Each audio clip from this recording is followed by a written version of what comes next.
Open your mouth, declare, let 1,000 fall. Let 10,000 of my enemies, accusers, and adversaries, let them fall on the political scene, on the economic scene, on the financial scene, on the social scene, on the spiritual scene. Let them fall. Open your mouth, declare, say something. You must open your mouth. Something. If you don't say anything, nothing moves. You will see what shall become of them who said they were powerful and they were connected and they had no regard and respect for you and God. You will see what shall become of them. I declare divine vindication. Open your mouth, declare a divine vindication. Be the head and not the tail, above and not beneath, and be blessed. In Jesus' name, amen. Sibu akwampo na nanom osrebo sachi na nanom ayesem so sika akodi ako a na yedi enkonim na nanom a munya akwadefo na mom ya adeyofo musam fifre tim fifre de mo bo afode atu ho ache ede mu nipadua mo kra to oma oman pontuo yedie ne nkoso enonom ne ajanom a munsuro hasuo na musore fa no pabosuo mo kote hasuo epre ema bo bi ma aboso epo ebam ma ensoro mo ayeforo so bibidie sai na menka nkire mo twedi ampon onhyira mo Ghana adisiye Obuoba Ofori Amanfo emamo ache edeba ahinkai 93.3 FM Ghana adisiye Obuoba Ofori Amanfo emamo ache edeba ahinkai 93.3 FM Ofori Amanfo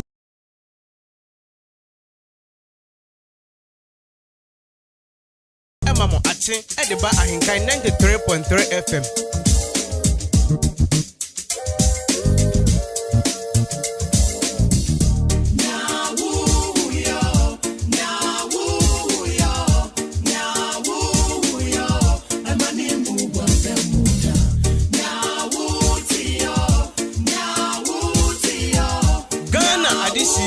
Obuoba Ofori Amanfo emamo ache edeba ahinkai 93.3 FM Papa, nakupon show ya hinkai poni pono ne twen wo so de adwuma wi ba ha pa kon ojitu mu nakupon show dey pa Obuoba no pe wa kan so mama yen papa mo nakupon kan fi na de kan wo mo dey ya tro Obuoba me ni ke ma hu ka ma se and let me bring you because my friend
Obuoba Ofori Amanfo emamo ache edeba ahinkai 93.3 FM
Obuoba Ofori Amanfo Emamo Ate Ediba Ahinkai 93.3 FM.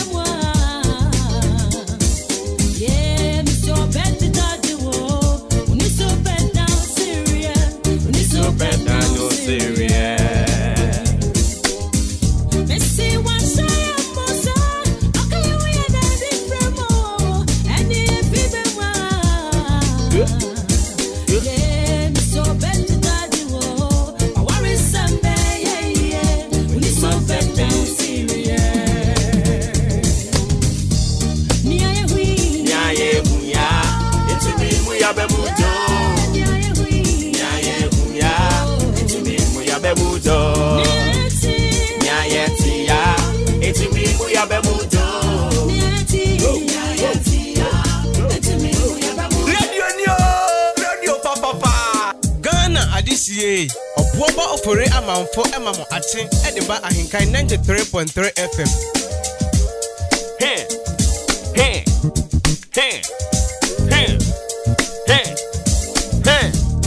Okay. 37 minutes after 6 a.m.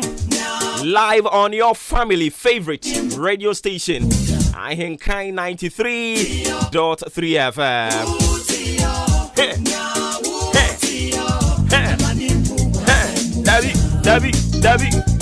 Debbie, Marvin.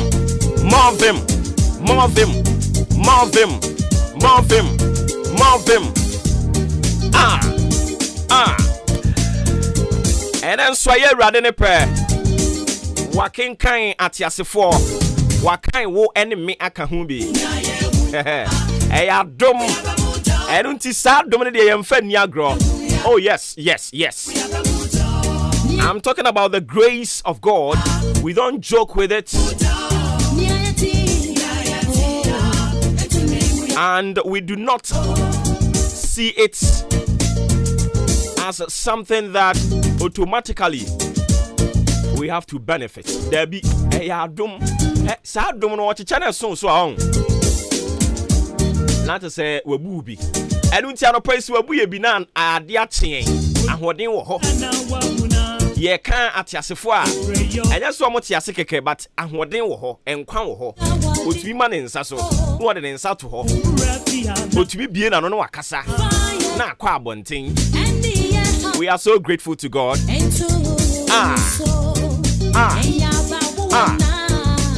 Awumewana asemi na twe wo so a wuni o kama fo anope. When you na komato, yeah. If you say me, we na me bia. Ono die.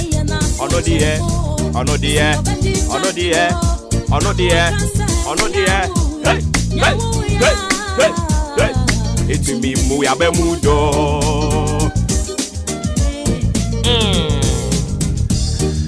I don't see no praying so ya samba for God and country. Yeah, Baba Sumo might say my Ghana, a free sabre, Ekopim say no do ebebo with him dada. A prayer mante munina dia tumu. Social, political, and current affairs talk show. This is your most authoritative conversation. I Debremano Pebia.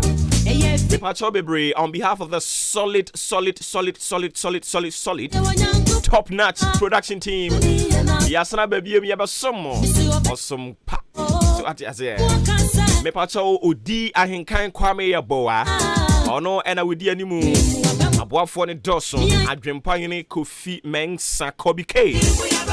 Oheneba me ofre me Obuoba Ofori Amanfo. The Commander General Ensuro Jaba Kopa Maka. Yetra sesa no bon se baby aye din na baby atem din. Eba sa na ka senketwa ne ho akere wo mo. Yes sadi say ya. Eti se mampon hene abomu no. Bibia wom pompom fe. Enti ya kokoro to sa no a. Ni ya beja ahwe ho se kunkron se bayikuko no. Bayikuko nso de bibia wom bi. I don't know pay kan ho a free star break up him say no do ebebo. Yes inkonya. Ye be din kama. And I benada. Inti ya betutuja. Ejanechi no yebesa your analysis. Solid one. Trust me. La la la. No no no. La la la la. No no no no. Da da da. I don't know pray yen come tie mu no.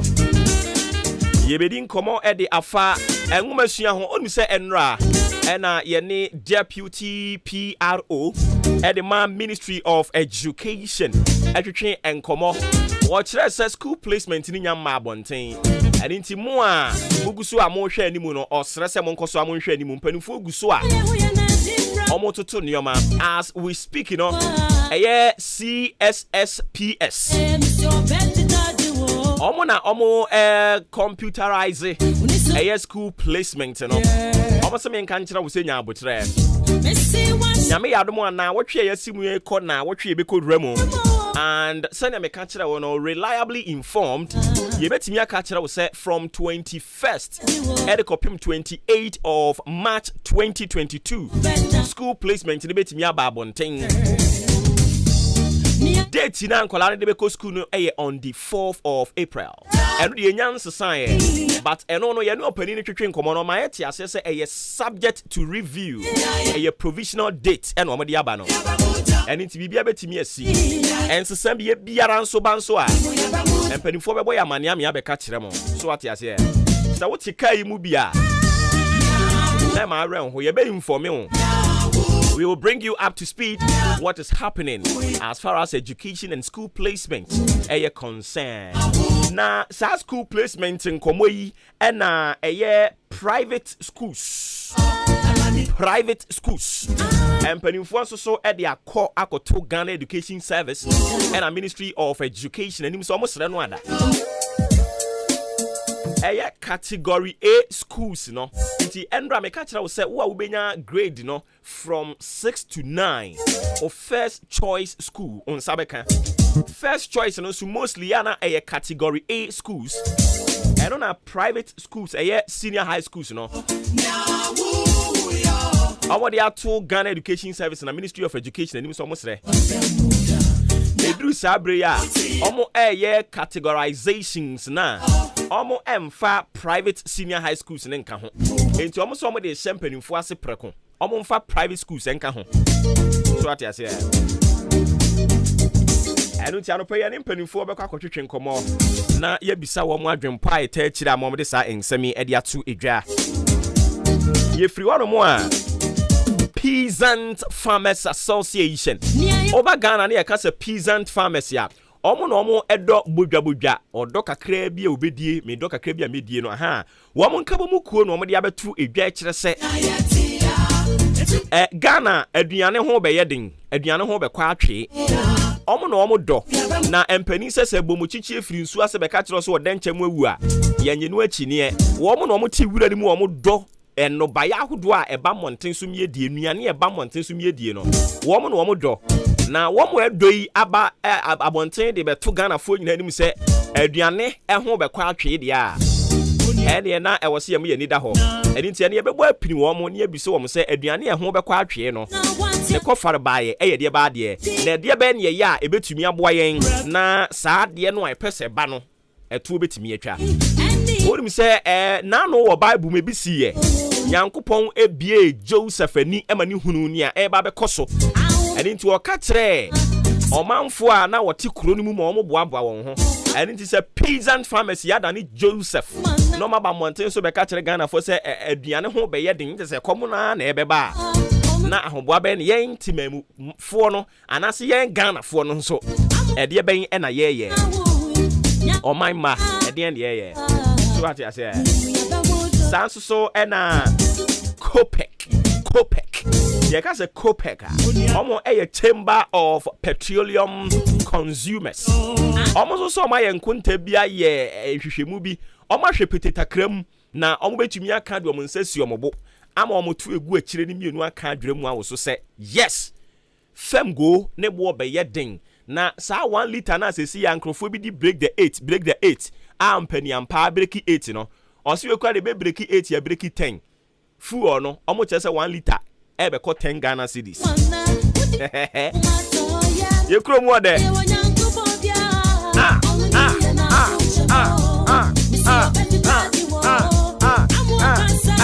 na woni musabe na woka say cement bo nso ya pejam ya tum cement bo iron rods prango nadoa ni nyina ya tum ade bia ya de esi dan eno nso ya peja bo ni mu ya peja mu dia kosen anope ya de ebebrel cement na woto de bag sen na sesi ya peja mu ya de kosen iron rods nso na wotem sen ya peja mu ya de kosen na chese ba bia anwoye eno na nam subi ama Ghana Real Estate Developers Association enso dia de sede kwa ama ban se omampanyini ba bia Ghana atiesi a ekọ no mo anya bibia mfa ho a yebetu kure mu dia chemo yebetu Ghana dia chemo because mo bansam a mo kan eye TB we have the men etienim se men ne ba yero mo beboa ama sane sesei ahokire no asemirikase a o chen Usain tu no mo be son yo man no nti eye Real Estate Developers Association utwa ndini tia from grader omo se yanka nkire omampanyina kufu ado ne MPP aban yanka nkire mu penyi say we have the men one amoka no men no omo abobọ nkwakora ana men no omo atu afiri Ghana enyansafo wo mo wehefa ye frɛ mo adwuma na ba enkrofo bi se CD no omo betimi a kire na gina ho afa CD na ate praka yi ote park no achi a eyo so ubetumi abobọ no ama na aye simple oba park no so abehu say say ubiribi eni abobonua nka abeto kuma ma no sense adwuma wo ye ni owu adwuma onto opposition ma no kra eni mo ne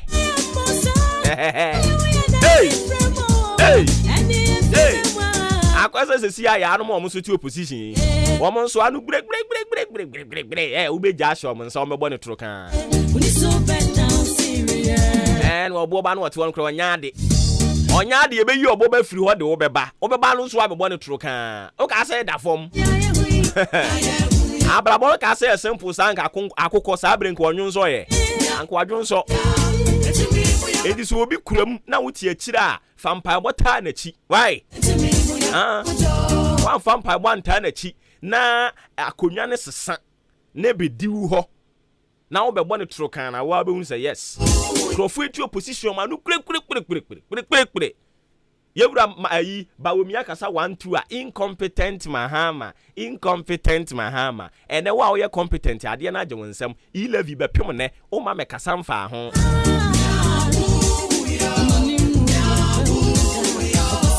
ya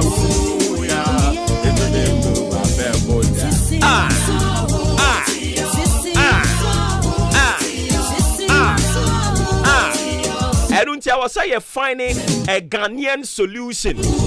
Na yede solve a Ghanaian problem. Enti or how would we na mu fem gwa ne boy kosoro no. Ye how pa ne saying. Ye how ne saying. Ye what tema oil refinery esi tema. Ya said that for adwumayfo afa managing director. Me chiro sika e de man obosumi bi ayembe hyew. Na susu bi sa won say adwuma ben wo mko ho no mo ye. Fem goyi nyankopon ye yadom oyiri ye nya bi oyire ne kra ba foforo kra yadom fo se yadwongo ene ayi campaign ankrofo ye ni kro yi mu NDC fo sa abre no omo se yadwongo no wo so ba yo no mo na mudi kan ba be te so de adwongo no edane ade pade ma wo mo tema oil refinery si ho ye tu oil nso o Ghana ha abotaya ye di si tema oil refinery ne say ye tu oil no a yemfa nko ye yankase ye Ghana ha na ye nane ani ye dane ani a ye benya by products bebre uyi say ye benya fu okrade afiri mu kerosene ne yama hodo a keka ho no ye be say nya dirty oil no mo ene ne yama hodo by products ne ye bebre be pem ne aban ko NDC abreso tema oil refinery enkrofo ko say ho di sika but pem na yanti kitami yanti jame o mampani na kufu adon so ba ye se ni mia no o mienu nyina ye ntafo ono so ba ye no ono so be pejasi wa wasesa MD beburu 9 be pem ne tema yero refinery o ntumi kura mfa ayi adwonwo ba akokura ma abonten se wei ene adane ani ene ye ne fu oyi so so ye tonwa ne bo ekosoro woni me enyina betimi adi adanse se abai bia ne won mo betimi aye hu bibi because won ton fu anase we ni fu okoto okonso na ne bo ne se ne yete no okoto a onso ba no nso abeton so obi eni won mo no obe na agire so odi dwa boka so ati ase enti I was here finding Ghanaian solution near the solving problems yenya kasa ye Ghana ha ye betimi aye niam ahodo bebre problems e na mmoi ye betimi asolve ni nyina empanyimfu a me kwa brochira ba me kosa me ho yade aba no omo sesa Ghana sika de $1 mu ene dollar no kra me tete se ya short dollar no ya short enti sa adwene na mafia e bebre pa e je se adwene ne nya dwuma nipadua no bre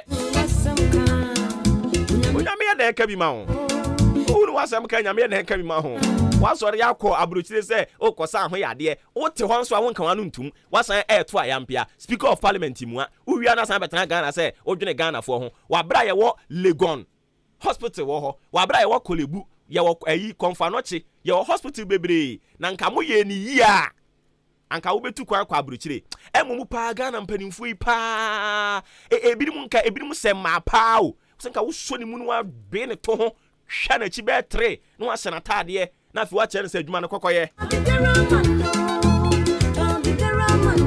lebi a wo ti abrochire kosan ho yade wakọ nso anka wanu ntum te ho to ayampia wabra adwuma da ho speaker of parliament onye serious mo pay you can imagine we crowd ya fe ya na ye bo awura mu yes and be din komo hey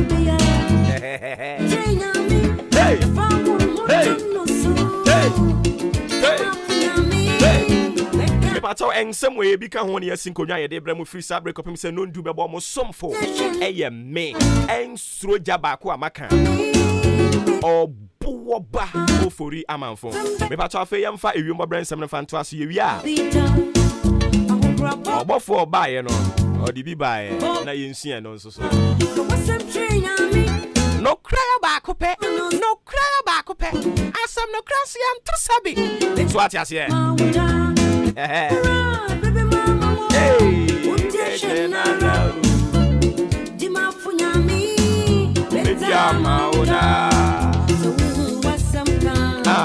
unyame Ghana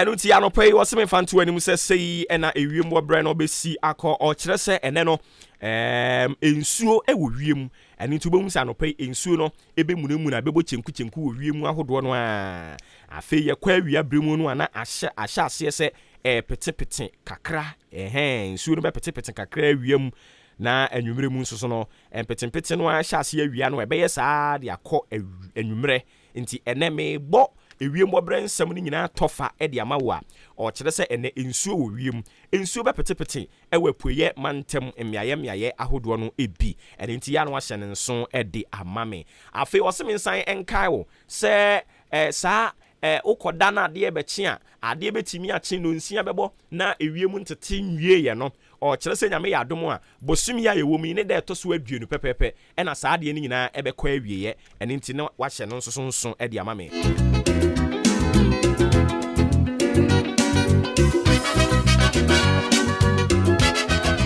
eno na mo friend saying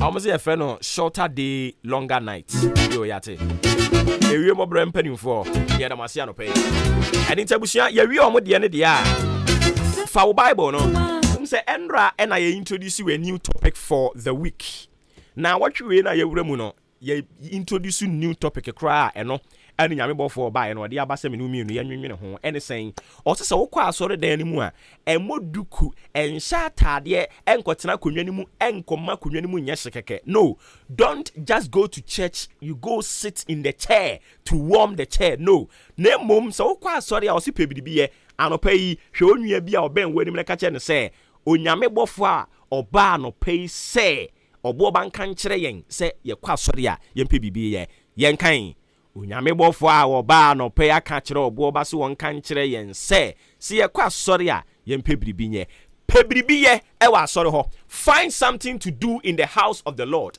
Find something to do in the house of God.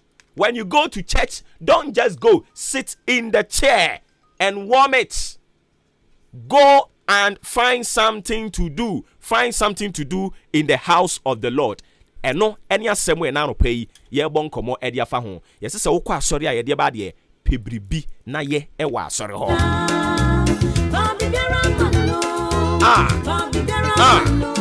Tama.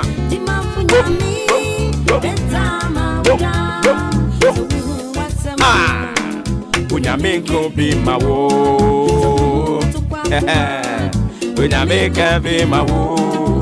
Babiara mano.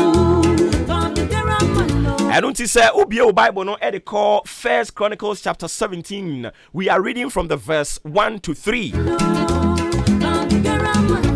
And I know David did know what you would say na me hwe baabi awurade afa me ede afrie na metesere so enipa nyina yi metotwene adan yi omse me ye ofiri adan yi omse me ye kwensani adan yi omo kire se memi mabusua yi de nipa papa bia ntumi mpie mfiri mu ma but ene awurade atam me ede afiri sa abusua no a yesi nipa papa bia entumi empie mfiri mu ma no baabi awurade ede yi aba be pie nie na se awurade me abepie ha ne wama meme ho kwan na me ne mpanimfo to nsa didi me ne animonyamfo na nante di nkomode a ene na wosa me nso me tena ase na me bu nkompon kɔhwɛ machi na me bisa me ho e wonyame fie ho se me nso so edie bɛn na metumi aye ede amma nyame na dwuma David nunu o akwa we woni munyansa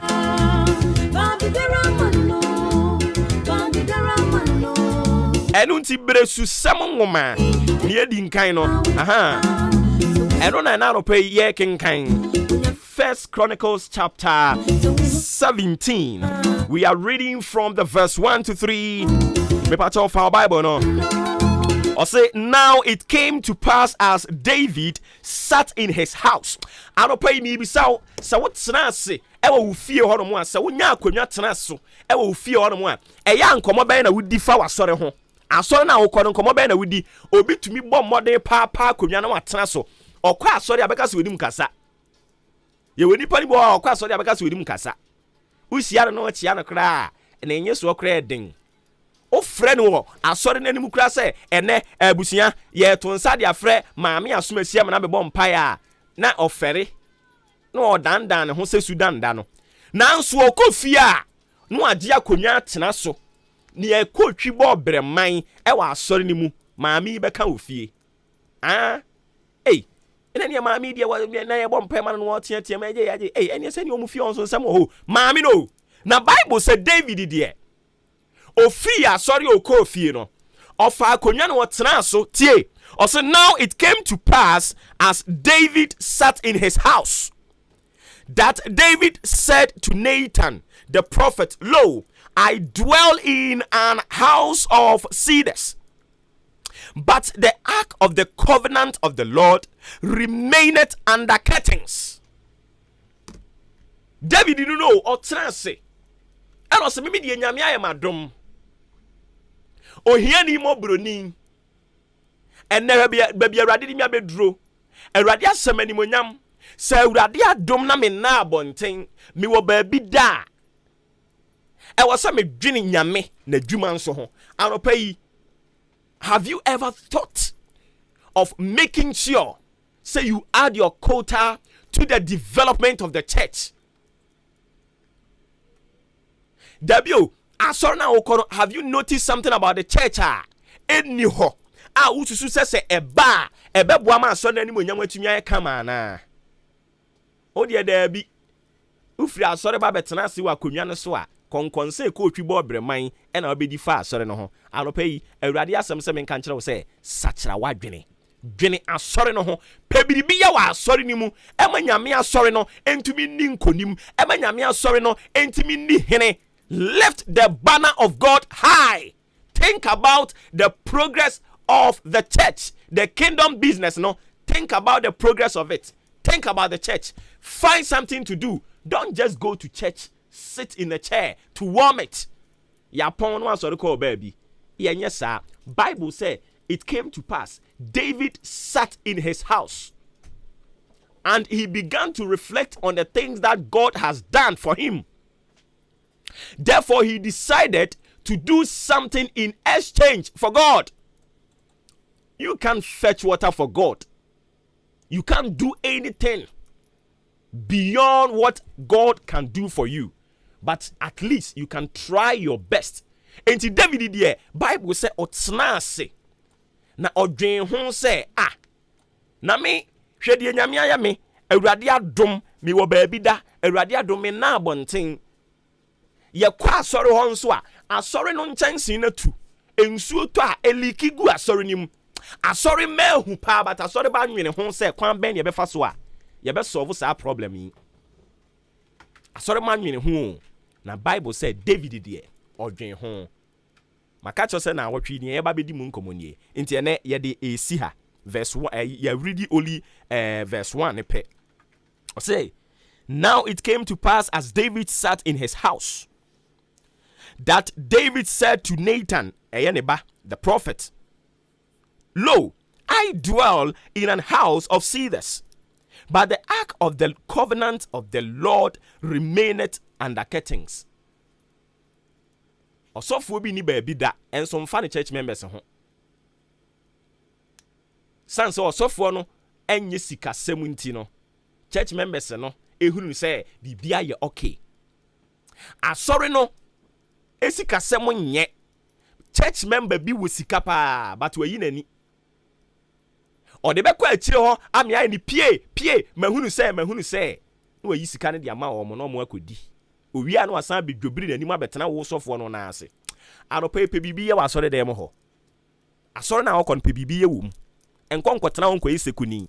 Na sa asore no kra de ho asem bekotena fie di ho nkoma a mane nye nkoma a eba be peja asore no. Mane nye nkoma enipa te a omokra be tumirika ba asore ni bi. Enye nkoma a enipa te a bebo omo ahweten. Awurade nhunu mmobọ no nhunu me mmobọ se ye saa de ni bia na won sesa yen na won hye den on hye ma on fa ne ho mmomwura yen ne ntimi nwene asore no ho ye kwa asore dan ni mu a yetimi apebiri bia ye konkotena konwam e ma konwa ni mu nya hye saa keke ye be biribi na Awurade wetimi ahyira yen adom wura no onkoso anka ho na o ma wontiase e wona semmu e wo Yesu Kristo din mu. Amen. Nyankopɔ ya adoma wo kyena ye san etoa so na wotwe nyina na yedi ho enkomonie. Awurade nka ho ye the sports ene de etoa so Joshua Kwabena